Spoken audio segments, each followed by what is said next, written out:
Hey, good morning. Welcome to Hobby Evolution episode. I think it's 406.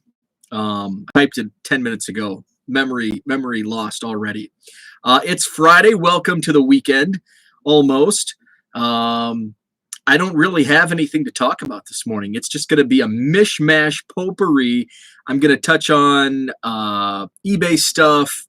I know I talked a lot about it yesterday, but just going to touch on some analytics and um, things are going up, which is good, and which is what should be happening now that I'm devoting my entire day in and day out, to the eBay store. So touch on that.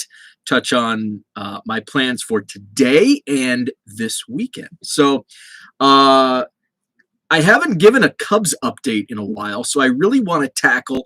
I got a trade package out this week. I'm working on another one for Mike, and some others that have just I've been sitting on for a while. So I do want to get, and I've said this for weeks.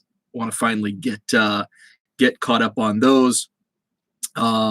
It's really tough because I'm not organized. That's the hard part. And what is organized is inventory that's for sale on eBay, and I don't want to mix the two, so it can be difficult. Brad is with us. Good morning, Brad. So working on that. Cubs update. My official count has not been updated. I still do need to update the official count. 713,483. But I do have a bunch of mail days that I haven't counted. I haven't counted the Topps Heritage Miners. There was over 100 in the two cases I purchased. So I need to get those added to the total as well. So I would say, so where are we at? 713,483. We should be over 714,000 at this point. So the goal for end of year, and yes, I'm still, even though I'm focused, almost 100% on the eBay store business, still collecting Cubs. I'm on a spending freeze just as I build the business. But the goal was end of year 700,000. So I would have been taking a slowdown anyway in the fourth quarter, and focused on eBay sales, even if I was doing this as a side hustle and not full time. So nothing really changes in that effect. What will change is 2022. Obviously, I won't be going as aggressively, but hey, I'm already 71% to the goal, and I'm having fun. The journey is a lot of fun. So if it takes a little longer, a year longer, whatever it may be, I'm okay with that. It's actually been, I'm approaching year 4. Like, the 4-year anniversary of the 1 Million Cubs project is about 6 weeks away. I think I launched it right around Christmas of 2017. So approaching the 4-year anniversary of the 1 Million Cubs project. So yes, I'm still collecting Cubs. I'm not really buying any. On one project, 70 Cubs cards and Cubs card, and that's really outside of the Billy Herman that I bought at the Madison Card Show. Is about the only Cubs I've bought recently. Speaking of Madison Card Show, I do have the dates locked in. I don't think I talked about this at all this week. The dates are locked in for 2022. I'm just waiting on the contract, and I don't want to release those publicly until the contracts are signed. I will say, I'll go out and give you the January date. I don't want to give the full schedule for next year, but I will do January. So I've just got to make sure I don't give the wrong one. So the next show is Saturday, November 27th. That is the Saturday right after Thanksgiving. That's the next show. No show in December, because just the way the calendar worked. You've got the Christmas is on the 25th. There's only 4 Saturdays, so that's the last Saturday. I didn't want to do the weekend before. Could have done it, but I just I just didn't want to push it.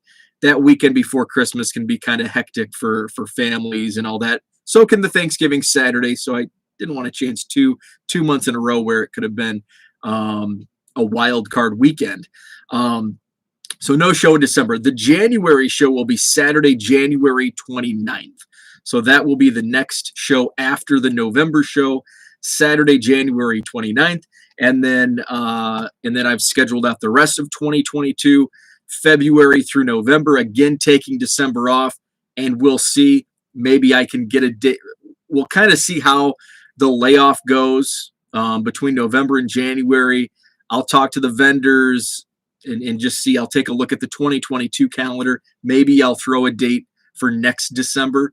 But at this point, just kind of holding off the month of December just because it's so hectic. Plus, I want a nice refresh or restart. So, doing it month by month, I think taking a month off around the holidays, I think taking a month off like right in the height of like the seasons wouldn't be a good idea when there's like shows all around, because then maybe somebody goes to another show and all of a sudden it's like, hey, I like this show better.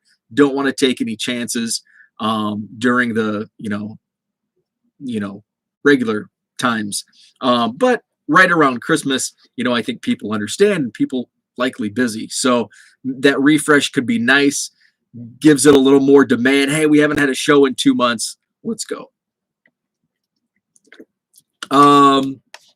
Zach is with me this morning. What is up, Zach? Zach will have some Cubs. Awesome. I'm meeting Zach and Porter tomorrow at the card show in Oak Creek, Wisconsin, which is near Milwaukee. I've never been to that show, so I'm looking forward to it. Most of my card collecting friends in this area have been to the show and have talked it up. Tony, who runs that show, set up at my show last month. Had some good things to say about the Madison Card Show on his blog, so was happy to see he had a good weekend in Madison. So I'll head over there. He's got like a waiting list, and it's a very popular show. So I'm looking forward to checking it out tomorrow for the first time and digging in. Zach and I, we can dig into those bargain boxes. I'm looking forward to hopefully digging through some 25-cent boxes, some dollar boxes tomorrow.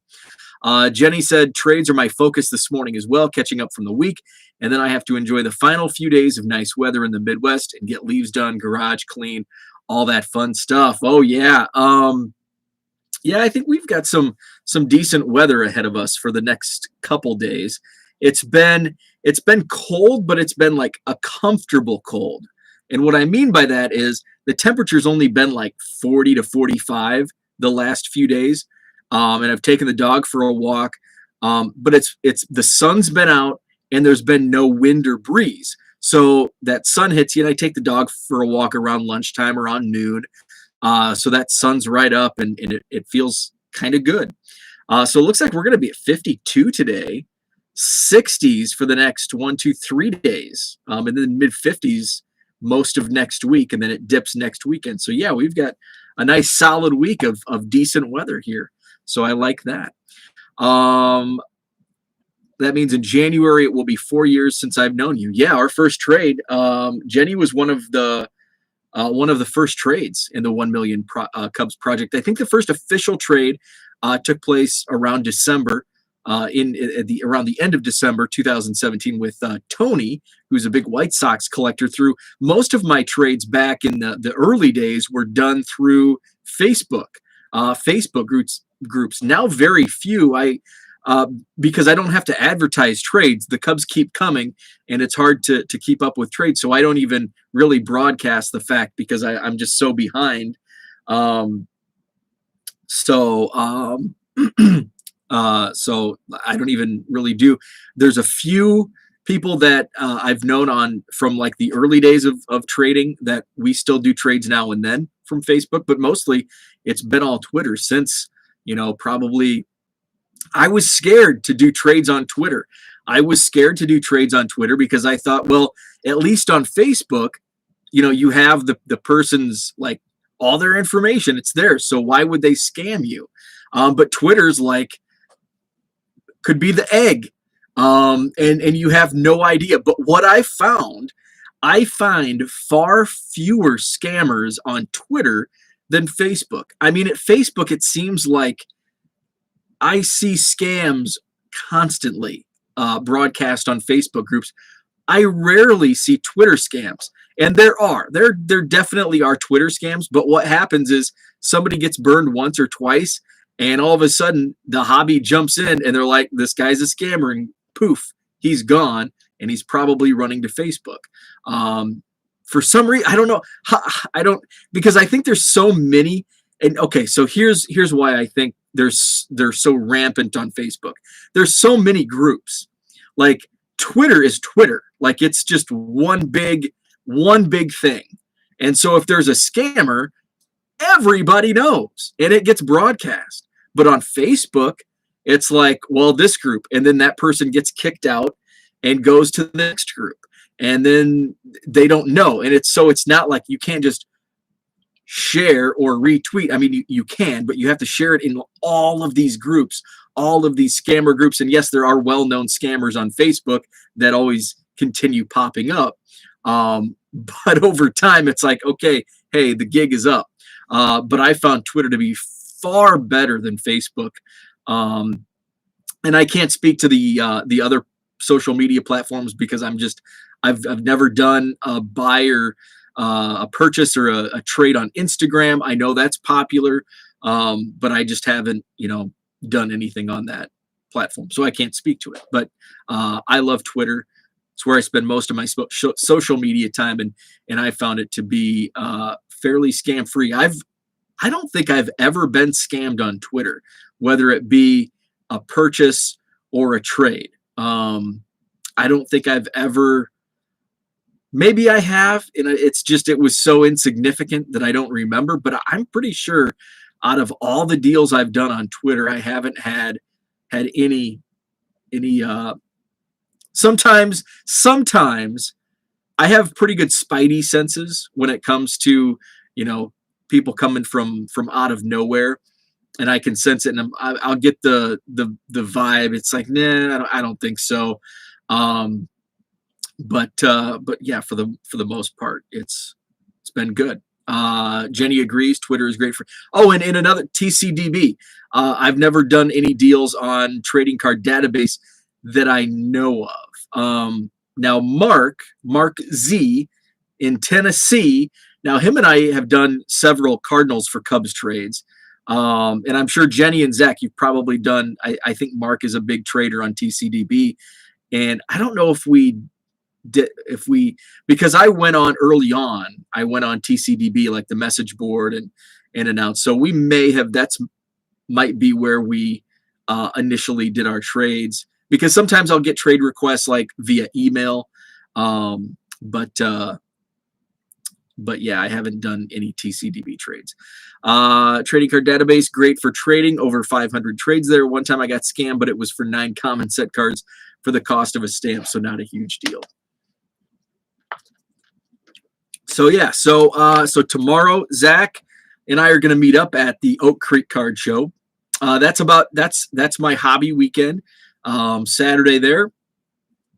Today, I may go look for Topps Update and just buy a blaster or two just to check it out, and to see if there's any penny sleeves. I have plenty of penny sleeves on hand, but it's like there's never enough. Oh, I did buy, speaking of supplies, there was somebody in a Facebook group selling cases of top loaders, and I was able to get a case of brand new cardboard gold top loaders for 13 cents per top loader. I bought a full case, which is a little more than I want to pay, but I'm kind of running low on top loaders. I've been using some of the card savers that I bought at Walmart. Again, those were also 13 cents a piece.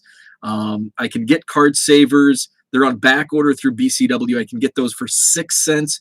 So I'm going to put a big order in, but I want to have enough supplies to get me until January, or whenever I think it was January 1st, the back order, but I keep dragging my feet on it. I need to sit down and order those today. so I won't be spending 13 cents per top loader in 2022. Brad says Tops.com has update hobby boxes on sale for $80. See, here's where I'm at with Tops Update. I'm not gonna like buy it online. Like I'm not interested in it. If I go to Walmart, Target, and it's there, I'll buy a couple blasters. But I'm not gonna go on like a big search for it. If it was Bowman mega boxes, I'm all about it. But Tops, I'm not gonna go store to store. I'll probably hit up one Walmart, one Target, the ones closest to me, and look for penny sleeves. But I'm not really out and about. But thanks for sharing the link for those that are interested in Tops Update. Jenny says we have 2 shows that were announced yesterday in Minnesota for December. If anyone is this way, I'm looking forward to heading to Madison next spring, summer for a weekend. Is there hotels close? Well, there's a hotel where the show is. I know I've had several vendors who come in from Minnesota or Illinois, Chicago, that stay at the Sheraton. It is one of the pricier hotels. I'm not sure what the rates are, but I do know it's nice though. I mean, there's a restaurant, there's a bar downstairs on the first floor. There's a Starbucks. I know that's big for some people. So it's a really nice hotel, but it is than others. There are actually, Jenny, there's probably, like 6 hotels right around the Sheraton. My show is in the Sheraton, and there's probably 5 or 6 hotels like within a 2-block radius. It's unfortunately that's like the only thing that's around there. There's the big Alliant Energy Center, which is like where the concerts, and I don't even know what they have there anymore. It's kind of run. It's an old Alliant. It's an old venue. But there's a lot. I think there's a restaurant like a block or 2. Other than that, it's like all hotels right in that little stretch. How fun would it be to do a 2-day show and bring everyone from out of town on a mini national? That's something I've thought about is doing like maybe a quarterly or 2 shows a year where it's like a weekend show, because there's a lot of people I know that they won't do a 1-day show. They would consider it if it was a weekend show, if it was a 2-day show, to kind of make it worth their while. So,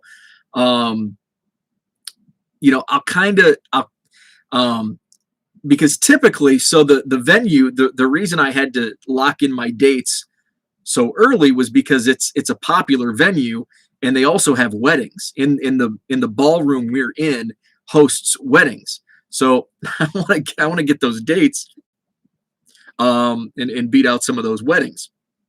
So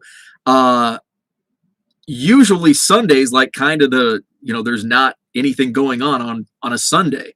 So I very well could do a Saturday Sunday show, and actually or a Friday Saturday or Friday Saturday Sunday show, because the rooms usually set up like earlier in the week, because it's the big ballroom. So usually the events in this main ballroom are like Saturday only. So the room's set up several days in advance. So Friday, Saturday, Sunday.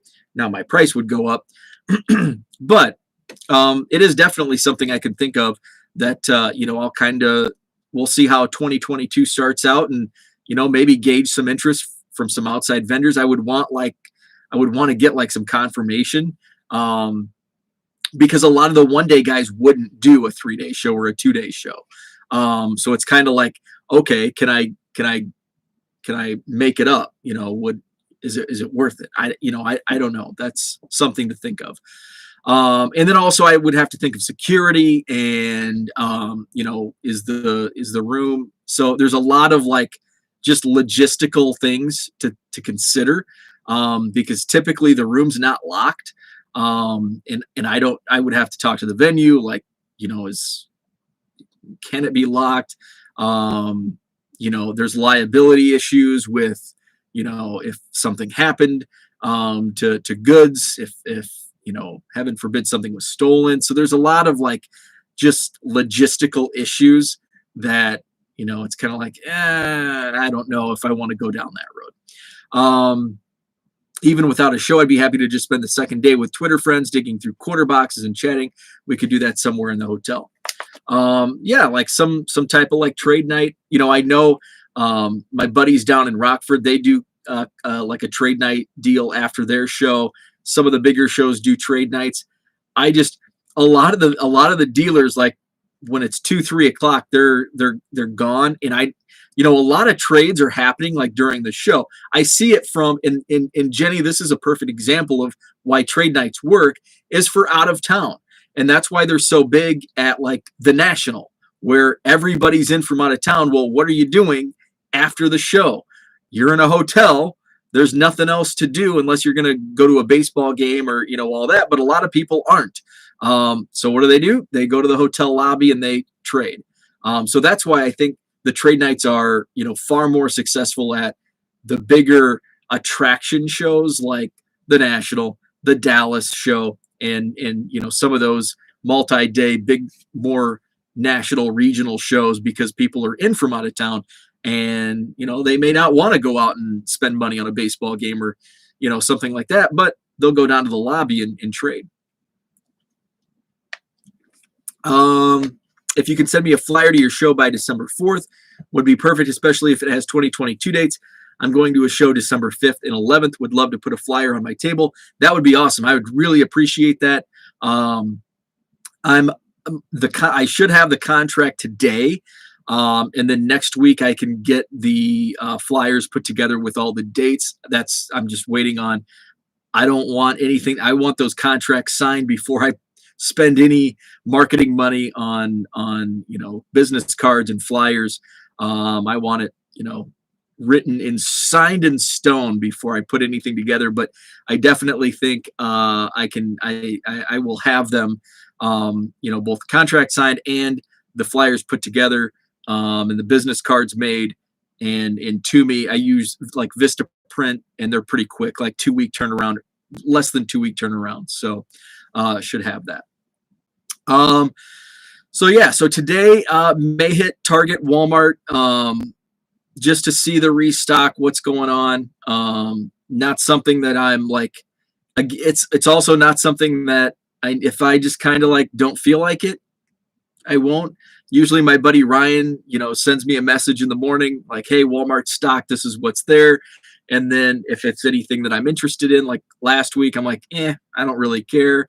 So I didn't go, but then he texted me later in the day and he's like, hey, this store has Bowman Chrome mega boxes. So I grabbed my car keys and I drove to that store, and all 8 of those boxes were gone by the 15-20 minutes I got there. So it just depends on what's there. If he texts me and says, hey, there's Topps update, but there's only 2 blasters left, I'll probably be like, well, I don't want to drive there and they're gone by the time I get there. So, because I'm not that interested. But I would like to see it. It's Topps flagship. It's baseball. Topps baseball cards. That's what it is. I'm not going to go out of my way for it, but if it's there, I'm interested in picking up a blaster or 2, just to open and have some fun with it. Yesterday I did more file exchange. Yesterday I did just under 200 listings into my eBay store. Yesterday was football. And so there's a lot of like Prism colors that I added to the eBay store yesterday. So that's my focus today. Probably another 200 listings that will be football. So that's on the docket today. Some shipping. I did want to share some eBay numbers. I was super frustrated like the first week of doing this full time, because my numbers just weren't like, and it's, my numbers weren't rising fast enough. And I knew going in, and I talked about it on this show, like, hey, we're entering like the slowest time in card sales, especially with my store, which is mainly baseball, and baseball sales are gonna tank the next 3 months. So I knew that, but when you're looking at your sales and you're not seeing that growth, and now you're doing it full time, it's like, dang, what's going on? What am I doing? So now over the course of the last couple of weeks, I've really hammered and I'm right around that 6,000 listing mark. I think when I started, I was at 3,600. My daily sales have gone from, let's see, on September 15th, so almost 2 months ago, I was at 33 sales per day. Now I'm at 45. So those daily sales numbers are really starting to pick up. They were really just inching like ever so gently. My sales dollars in the last 30 days have increased 69%. The impressions are still not growing, and I'm looking at those views, and it seems subpar. I don't know what's going on with the views. My impressions, and we're talking on nearly 6,000 listings now, is 4.5 million in 30 days, which just seems super low for the amount of listings I have. Now, holy cow, there was a spike on November 3rd. I had 317,000 impressions, which is kind of an outlier because the average before that was, for the week prior was around 190,000. So it went from average of 190,000 to 317,000, and then 237,000. But it looks like through most of October, it was kind of in that 100,000, and then it spiked actually right around the time that I started working from home. So my first day was October like 15th, 16th, somewhere in there. So it went from like 100,000, and then within a couple days, it was up averaging 150,000. And then now recently, it's been averaging around 200,000. So the numbers are starting to, the numbers are upward trending. So that's good. Sold volume is up 45%, so that's good. But those sales dollars, that's the percent number that I want to see continue to climb. That's at 69% increase over 30 days. So everything's doing well. I like those signs because again, this is the slowest time, and if I can keep that growth by January, we can really see the sales spike, because a majority of baseball, I have a lot of Bowman stuff like Heritage Miners, prospects, and people will really be picking that stuff up by the end of January, getting ready for spring training. So I'm happy with where I'm at. There's been a lot of grinding, a lot of typing into File Exchange over the last 2 weeks. Did the I think over 1,000 listings this week. I did how many did I do? 275 the other day. So Thursday I did about 180. Wednesday I did 275. Tuesday I think Monday was my slow day. I only did like 75 to 100, and then I think I did 100 to 150, and then the big day on Wednesday. So aiming to get 150 to 200 today. So that's the goal, and today is all football. So that's where I'm at. Brad is coming up next. He's going to go live on his channel, Texas Card Dude. So check him out. I'm going to get some coffee, do some shipping. Zach, I will see you tomorrow in Oak Creek. By the way, if you're in Wisconsin or Northern Illinois, the Oak Creek Card Show is tomorrow. I think it's 9 to 2 at the Salvation Army in Oak Creek, Wisconsin, which is Milwaukee area. So check that out. I will be there. Zach will be there. Next show, I'm doing a show every month. Not doing a show, but I'll be at a card show every weekend in November. Oak Creek, Wisconsin tomorrow. Next Saturday, the 13th, I will be set up as a vendor in Rockford, Illinois at the Rock Church for the Northern Illinois Card Show. The following weekend, I'll be in Chicago for 3 days, November 19th, 20th, and 21st. That is the Chicago Sports Spectacular in Rosemont at the Convention Center, which is also the place where the National is held. So that's the third week in November.